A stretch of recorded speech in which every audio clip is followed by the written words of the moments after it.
Okay,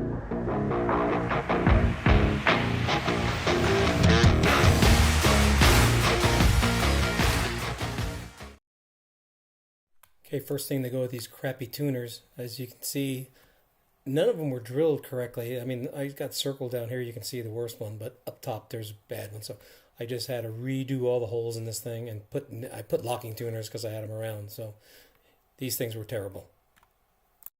So here's your spacing on these guys. So right there. So you see 24. So the spacing is the same on all these. But then when you go to here, like that one's good. That one's off. They're all off. And then if you look on the back side, you can see none of the holes line up again. So I'm gonna have to, what I'm gonna do is I'm gonna plug the holes. I'll just put a little glue and some toothpicks in them. I'll sand them off and then I'll re-drill all these holes. But yeah, I've never seen a guitar come with such crooked tuners. So I'm just taking a toothpick, some tight bond wood glue. What I'll do is I'll shove them in the hole and then I'll cut these off. And I'll wipe that off a bit and we'll let this set up and I'll sand those off and I'll re-drill the holes. Get the holes filled. I left this hole because this tuner was pretty straight, so that's going to be my basis for all my other tuners are set off of that one. So put the tuners back in, drill new holes, and new tuners are all installed. Re-drilled all the holes. You'll never be able to notice it. So it's all good now.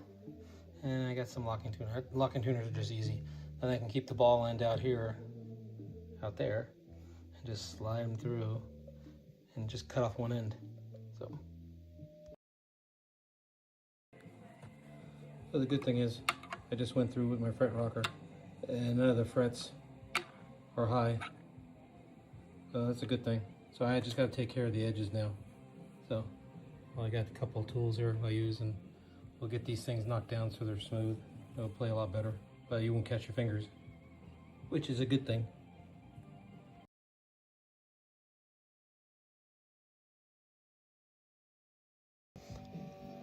So I got the ends done. That didn't take very long.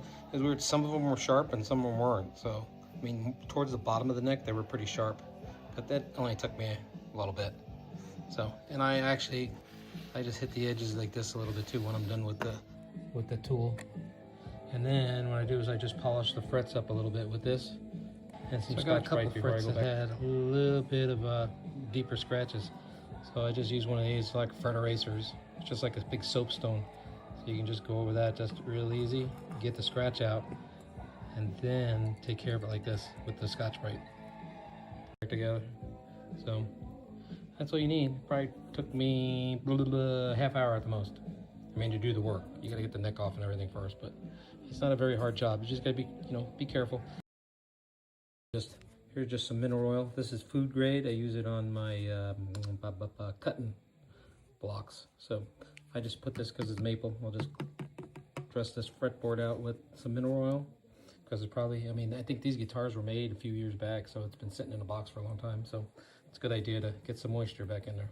So going with the mineral oil.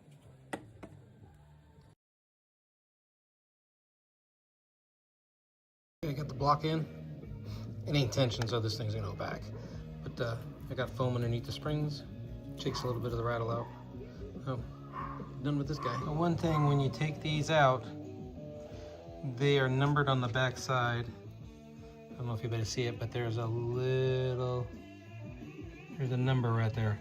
So the best way to check the saddles, besides the numbers, is just use one of these and check the height of these saddles, and then you'll know which one. Like the tallest ones go in the middle, and they work out to match your radius.